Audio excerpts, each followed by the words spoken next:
মাত্র ১২ দিনের ভয়াবহ সংঘর্ষে কেঁপে উঠেছিল মধ্যপ্রাচ্য।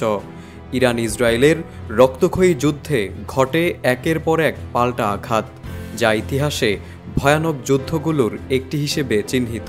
জুনের সেই যুদ্ধে ইসরায়েল ইরানের কমান্ডার এবং পারমাণবিক বিজ্ঞানীদের হত্যা করলেও পাল্টা হামলায় ইরান ইসরায়েলের প্রতিরক্ষা ব্যবস্থায় মারাত্মক ক্ষতি করে। যদিও সংঘাত তখনকার মতো থেমে যায়, তবে পরিস্থিতি আবারও নতুন করে ভয়াবহ যুদ্ধের দিকে এগিয়ে যাচ্ছে।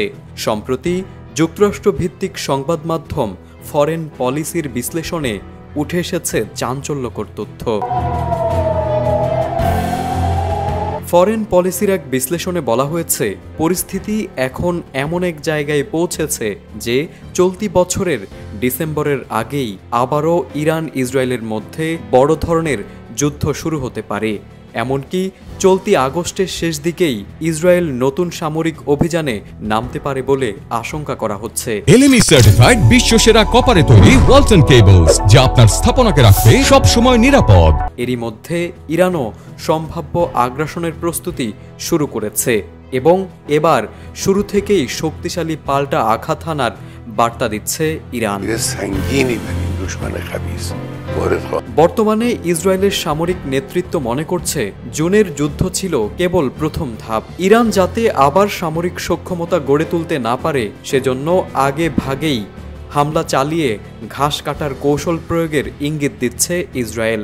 অপরদিকে ইরান জানিয়েছে, এবার তাদের প্রতিক্রিয়া আরও ভয়াবহ হবে। দেশটির পররাষ্ট্রমন্ত্রী হুঁশিয়ারি দিয়ে বলেছেন, আবার আগ্রাসন শুরু হলে ইসরায়েল কোনোভাবেই রক্ষা পাবে না। গত জুন মাসের যুদ্ধে ইসরায়েল অন্তত ৩০ জন ইরানি জ্যেষ্ঠ সামরিক কর্মকর্তা ও ১৯ জন পারমাণবিক বিজ্ঞানীকে হত্যা করে। তবে এসব আঘাত ইরানের সামরিক কাঠামোতে সাময়িক ব্যাঘাত ঘটালেও তেহরান দ্রুতই প্রতিরোধ গড়ে তোলে। ইরান ক্ষেপণাস্ত্র হামলা চালিয়ে ইসরায়েলের প্রতিরক্ষা ব্যবস্থায় বড় ধরনের ক্ষয়ক্ষতি করে। একই সঙ্গে দেশের ভেতরে জাতীয়তাবাদী আবেগ উস্কে দিয়ে শাসক গোষ্ঠীর প্রতি সাধারণ জনগণের সমর্থন বাড়িয়ে তোলে।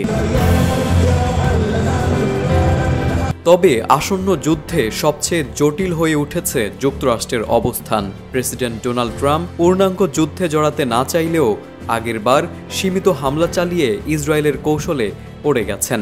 এখন তার সামনে দুটি পথ, হয় পুরোপুরি যুদ্ধে জড়িয়ে পড়া, না হয় ইসরায়েলি চাপের বিরুদ্ধে সুস্পষ্ট অবস্থান নেওয়া। তবে এখন পর্যন্ত ট্রাম্প সে ধরনের দৃঢ়তা দেখাননি। ফলে আগামী কয়েক মাসে মধ্যপ্রাচ্যে নতুন এক রক্তক্ষয়ী সংঘাতের আশঙ্কা ক্রমেই বেড়ে চলেছে। তারেক আজিজ, এটিএন বাংলা।